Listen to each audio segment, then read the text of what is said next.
All right, it's a brand new edition of the Northwest Football Preview Show. Normally, I sit down to record this show with my guys, Nigel Burton and Nick Aliotti. I'm typically in a good mood, but then Nigel puts us all in a bad mood because, Coach, he's sitting here trying to tell us that LeBron's better than Jordan. Like, what planet are we on that is actually fact in his head? And my response, Coach, to him was like, dude, you're old enough to know better. Like, you're not a kid anymore with this LeBron stuff. First of all, He's that's acting not how like the a conversation millennial. started.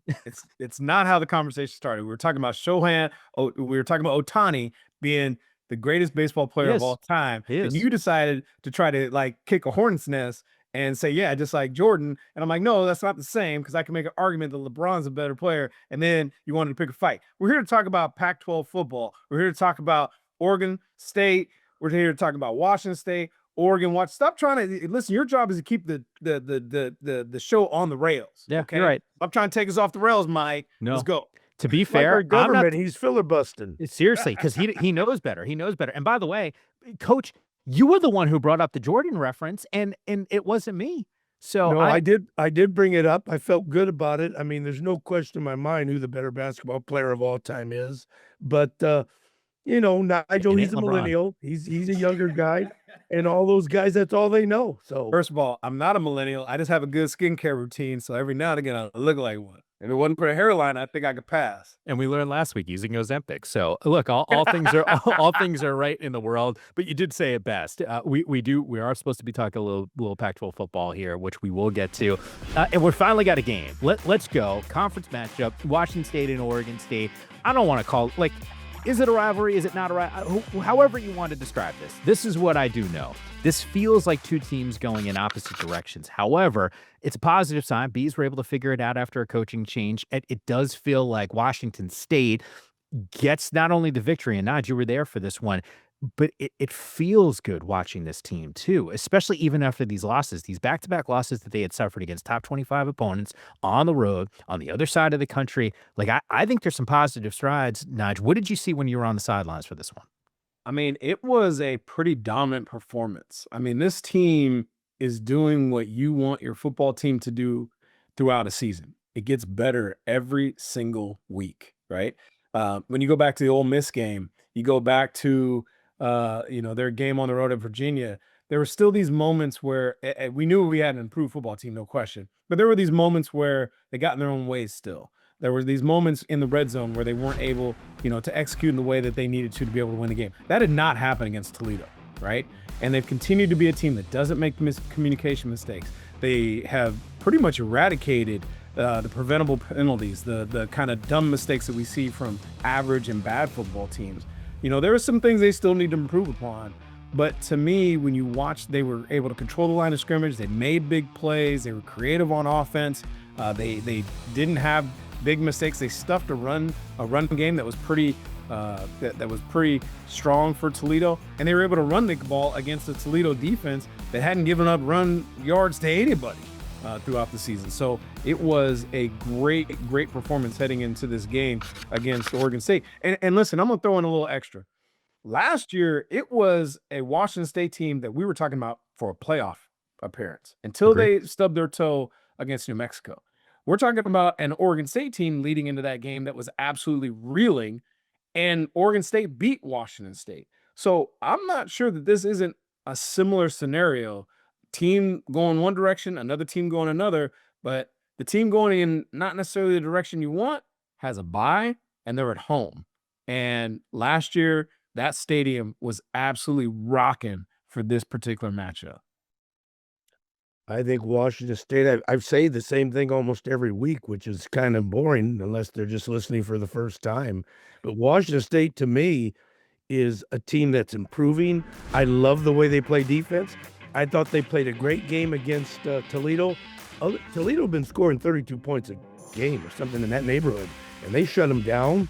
The only thing I saw is Zevi forced a couple of throws. One, he might have been under pressure, but he threw two bad balls that had no reason to be thrown, but they ran the ball. I love their defense. They're very sound. I watch them. They're sound. They line up great gap control. They stay in their gaps. Their linebackers flow very well. They make tackles in space. They play hard. There's a lot of bodies around the ball. I like this Washington State team. I see them in a bowl game, without a doubt. And to touch upon the game coming up, Oregon State, no chance. Ooh, whoa. Okay. Well, Wow.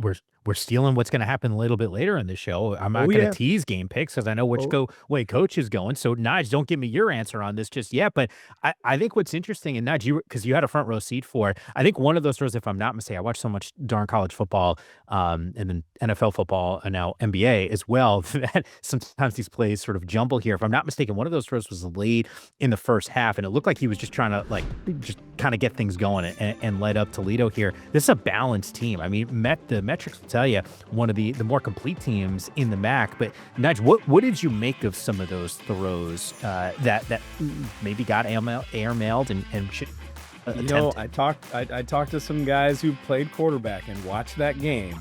And, it's like, I'm trying to remember, was it Baker Mayfield? We used to say, it was like, you got good Baker and bad Baker. There's a lot of those quarterbacks who can absolutely do things that are amazing. And then if things start to slip, they can kill you, right? You go down the list, the Jaden Delores and, guys in Washington State football history. And so I think to myself, there's good Zevi and bad Zevi. Good Zevi is the guy who matriculates the ball down the field. He gives his team energy. He runs the ball, off the read zone game, but also can extend, plays with his legs. He's tough. He just gets guys going and they play for him.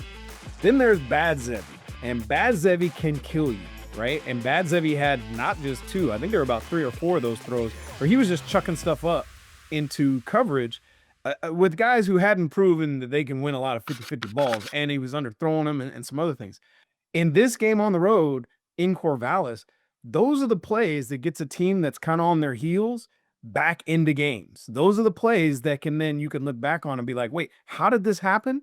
It happened because you weren't safe with the football when you were, let's be honest, they are the better football team. And so bad Zevi cannot show up. Only good Zevi needs to be there in Corvallis. They got to continue to run the football. Voorhees, I want to call him Jason Voorhees because my man is just absolutely murdering people. I mean, if you're a linebacker, you're not looking forward to taking him on in a hole. And then I think defensively, Washington State really is going to have to keep whoever's at quarterback for Oregon State, keep them in the pocket. I think those two guys can do some things when they get outside the pocket.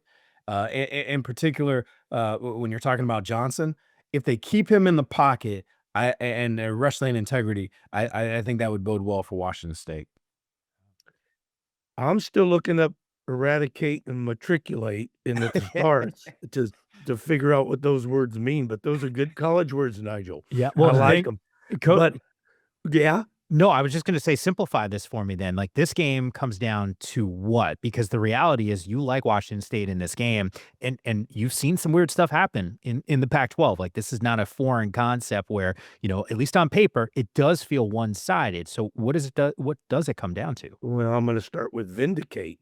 Vindicate. Okay, so let's go here. I should not have said that's a bad thing that Oregon State has no chance because they are playing at home and they're tough and they got to win and they're going to be feeling good about themselves. They're playing at home. I just don't see. I see Washington State week to week improving as a team that really knows who they are. Okay, they know who they are. Zevi is the engine that makes that thing run. He's been playing. I mean, he made a couple of. But overall, he's playing very well. This Meredith kid, wow, he's really showing up. The tight end, Lechner, I think I said that right. He's doing some good things. And they're running the ball better than Washington State has ever run the ball. Oregon State struggled mightily against Lafayette in the first half. It was equal. It was, yeah. So I just think that Washington State has more of everything. And Oregon State's going to have to play a near-perfect game to beat Washington State. Okay, so can I counter? Sure. I think there's a way to get it done. There is a way to get it done. And first, you have to pack that box to make Zevi have to beat you. Just throw it. And then you got to pray that bad Zevi shows up, right? So pack the box. Make sure that Voorhees can't get loose and force Zevi to beat you through the air. I think that's the first thing. the biggest thing that Oregon State that's killed Oregon State is the self-inflicted wounds. Those things have to end. Like, they have to play a clean game. You can't have a 1st and goal from the 1 and then get an offsides penalty. Like, those are the things that they cannot do. And I think if Johnson can get loose, I mean, we saw the entire stadium change, not just the team, the mascots changed the moment that Johnson was able to run the football. If he gets loose running the football, I'm telling you, and they can stop the run, Oregon State has a chance to pull off this upset and do something to really springboard the rest of their season. All right, we'll find out a little bit later if you think that that is going to happen. We got our game picks that are coming up. And by the way, Coach, just from your perspective, I know you had said about, kind of storing a win for Oregon State, which is tough. That's what the evidence tells us. We've watched this team all season long have some struggles. So I think your take is the take that 99.9% of the fans that are watching the show would feel like, well, Washington State right now is a better football team than Oregon State. That's not breaking news. We've now seen this. Like, this is just sort of how it's played out. All right, back here on the show, along with Nigel Burton and Nick Aliotti, Mike Yam with you. We got a Boise State team matching up against Fresno State, 2 teams very, very soon. Well, I guess technically they are officially members of the Pac-12, but like official when all the games start being played. Once it's on the internet, it's definitely official. Coach, when it comes down to this game, and I know you're following all these teams and their Wikipedia pages here and making sure that it is officially official, but take me into that one storyline that you're tracking in this game. What is it? Well, Boise, to me, really, when they went to Nevada last week, I mean, I thought they were going to destroy them. And they've kind of been, as Nigel said, with DeMond Williams, road team, home team, they're much better at home than they are on the road, in my opinion, right now. And they're not the same Boise. Boise used to have all these trick plays that you had to concern yourself with. They're a lot more vanilla than they used to be. They're winning games, but they're a lot more vanilla. I think playing at home, though, on the blue turf, they'll be strong this weekend against Fresno. Yeah, Coach. I mean, you look at Fresno, they've lost to 2 straight, to Colorado State and to San Diego State by a combined 72-21. I mean, it has not been close. They got blanked last week. Colorado State fired the coach. So, I mean, it's been a rough go in Fresno. And so I'm with you. Fresno still is Fresno State. As most teams don't travel well, Fresno kind of its history never cared. And Boise, since that first game against South Florida, has kind of figured out, they're tackling better, which everybody tackles better when you're not dealing with the Tampa Heat in September, and some of the miscommunication things. So obviously a lot more of the offense is falling on the quarterback, Maddox Madsen. And so it's been kind of a grind. But I think when he's at home, he feels great about his prospects. Yeah. Well, look, we will take a closer look at that matchup with our game picks because someone has made a run. Oh, we got ourselves a dogfight. That's coming up next here on the show.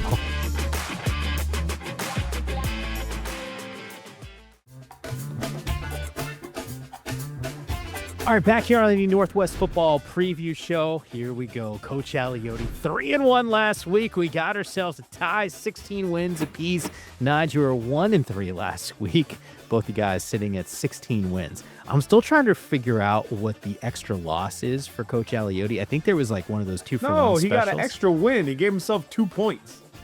Well, he's down 1. He's got 1 extra loss. Yeah, because he should be down 2. But he No. All right, let's get to it here. Fresno State and Boise State. Boise right now a 17.5-point favorite at home. It felt like, just hearing your analysis, Coach Aliotti, you thought that number was maybe too big. Are you rolling with Fresno in this one? No, because I think Boise's good on the home turf. 17.5 points is a lot of points. They only beat Nevada by about 20, which they didn't cover by 1.5 points or something like that. But I'm going to go with Boise. Boise at home, Fresno struggling. I'll give away the points and take the Broncos at home. Yeah, this is going to be boring because I think we're going to be on the same page on these next two games. I got Boise as well. Fresno State lost 23-0 at San Diego State. I don't see this being any better. All right, Washington State, a 3.5-point favorite on the road against the Beavs. Nige, which way are we leaning? The Beavs show improvement, but no. Washington State right now they've gone from to average to, oh boy, they're pretty good. So there you go. I'm kind of surprised. I thought you might take the points, and Coach Aliotti, I feel like you got to go Cougs. Well, I'm going Cougs all the way. I mean, I believe I'm a Coug believer.